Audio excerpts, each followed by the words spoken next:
Hello guys, ito po ang shop ni Lurs TV guys. Tao guys, shop ni Lurs TV guys. Ito po yung build natin guys, almost 3 years na guys. Naka dual monitor na tayo guys. Yan po ating keyboard, mouse, monitor. Yan ating CPU, Central Processing Unit. Yan guys. Naka SSD na po na yan guys. Bago na.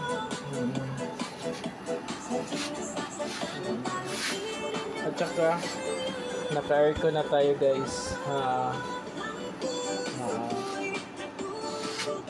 Yan guys. Yan ang ating binabuild natin guys.